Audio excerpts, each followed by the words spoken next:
কুরআন এবং হাদিসে কি ইরানের কোনো উল্লেখ আছে? সরাসরি বর্তমানের ইরান শব্দটি কুরআনে না থাকলেও পারস্য বা ফার্স অঞ্চলের মানুষদের নিয়ে ইসলামের নবী মোহাম্মদ সাল্লাল্লাহু আলাইহি ওয়াসাল্লাম এমন কিছু ভবিষ্যদ্বাণী করেছেন যা আজ ইতিহাস দ্বারা প্রমাণিত। বর্তমান বিশ্বের দিকে তাকান।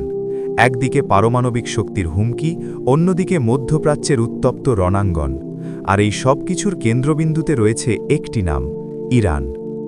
কোরআনের সূরা মুহাম্মদের ৩৮ নম্বর আয়াতে আল্লাহ এক ভয়াবহ সতর্কবার্তা দিয়েছিলেন। আল্লাহ বলেছিলেন, তোমরা যদি ইসলাম থেকে মুখ ফিরিয়ে নাও তবে আল্লাহ তোমাদের পরিবর্তে অন্য এক জাতিকে নিয়ে আসবেন যারা তোমাদের মতো হবে না।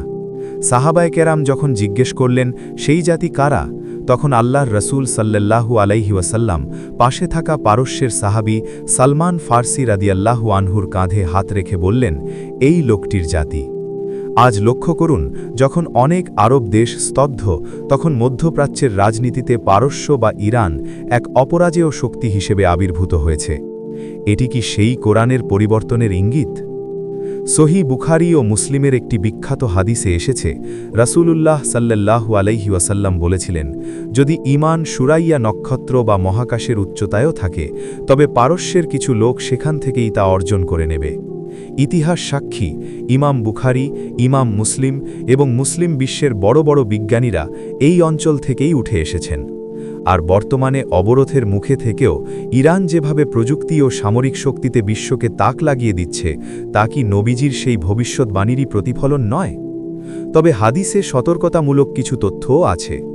সহিহ মুসলিমের বর্ণনায় এসেছে, শেষ জামানায় দাজ্জালের সাথে যে ৭০,০০০ মানুষ থাকবে, তাদের একটি বড় অংশ হবে পারস্যের ইস্ফাহান অঞ্চলের। এটি বর্তমান ইরানের একটি বিখ্যাত শহর। অর্থাৎ ভালো এবং মন্দ উভয় ক্ষেত্রেই শেষ জামানায় এই অঞ্চলের বড় প্রভাব থাকবে।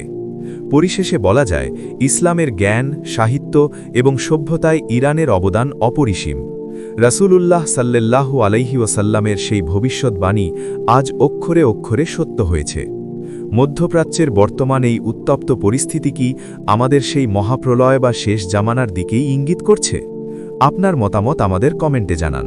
ধন্যবাদ।